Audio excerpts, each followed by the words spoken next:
So I first watched The Life of Chuck a few weeks ago with my girlfriend, and we watched it just from start to finish. We just hit play. After it was over, though, I wondered, what would it be like if I watched it like backwards, like Act 1, Act 2, Act 3? So I did that. Nick Offerman's narration gives like a sense of okayness.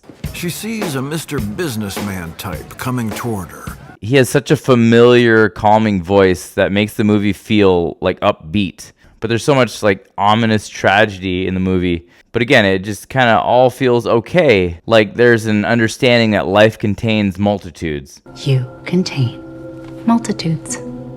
Life is filled with goodness and hardness. There's such a profound sense of simplicity through the film. It's such a beautiful movie. I love how Stephen King connected so many parts, because if you watch the movie from beginning to end, you'll notice all of the recalls. I'm teaching the kids Carl Sagan right now. You ever hear what he said about the cosmic calendar? But if you watch it in reverse, Act 1, Act 2, Act 3, it's more of an unfolding. When I first watched the movie, it was just from start to finish, and I actually figured out pretty early that Act 3 was Chuck's inner world, because I'm a genius. Chuck's grandma, Bubby, is a gem. His grandparents are really good to him. They do their absolute best to protect Chuck from all the bad things of the world.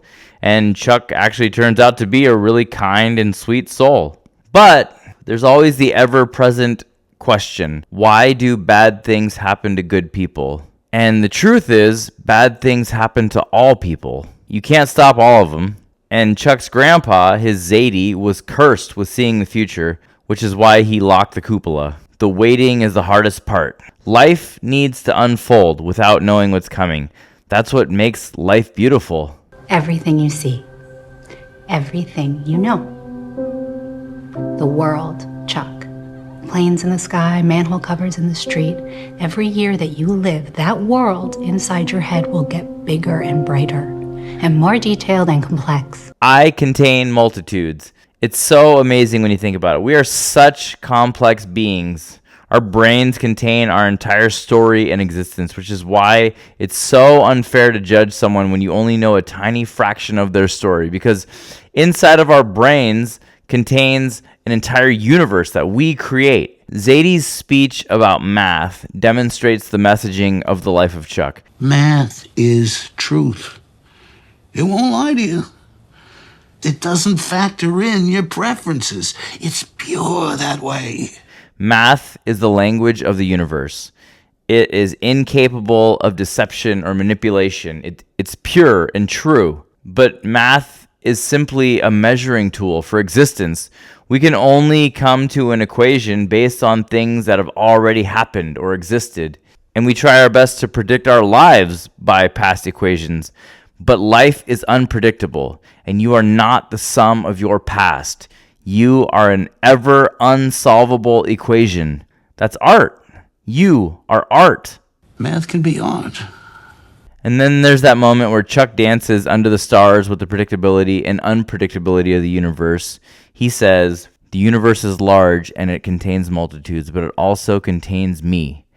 And in this moment, I am wonderful, and I have a right to be wonderful." At the beginning of Act 2, we find adult Chuck, and Nick Offerman's narration calmly spells out where he is and what's to come. And ironically, Tom Hiddleston has a pretty small role in this movie. But this scene where he dances is iconic. The beat is your friend, and thinking is your enemy. I think the message of Act 2 is that life is unpredictable, especially when you think it is predictable.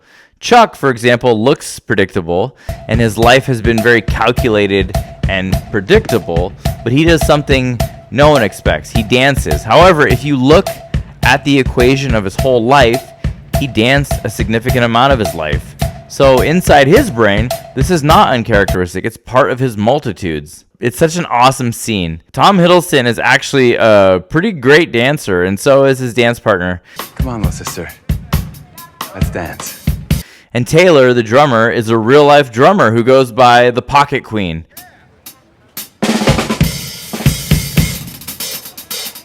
And Taylor is her real name, Taylor Gordon. Go check her out on YouTube. And then I went back and watched Act 3. And when you watch Act 3, Knowing what comes before, you now clearly see how poetic it is and how much it makes sense. But when I first watched it, it was just a really strange, unsettling section.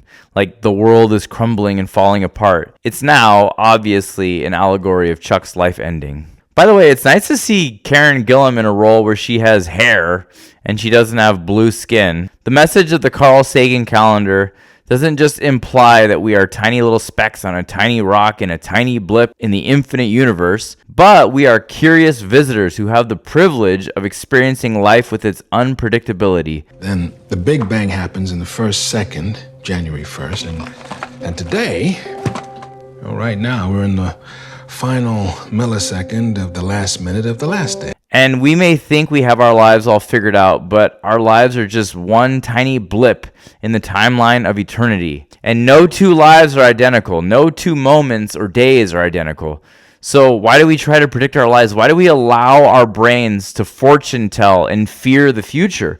Why do we think we know what's coming when everything that's ever existed was at one point unfathomable? You are a universe. We belong to this vast universe. We are insignificant and so significant. We are chaotic, but beautiful. We are math and art and poetry in motion. And if I could say something to my kids, if there's one thing I hope you carry with you, it's that you are not meant to be figured out early. You are not a problem to solve or a future to predict. You are a living, unfolding story. There will be moments in your life that feel confusing or painful or out of order. There will be chapters that don't make sense until much later. That doesn't mean that something has gone wrong.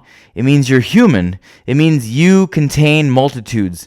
You are allowed to be both strong and scared, confident and uncertain, predictable in some way, and wildly surprising in others. You are math and mystery at the same time, and you don't owe the world a clean explanation for who you're becoming. I hope you dance when no one expects you to. I hope you stay curious instead of afraid.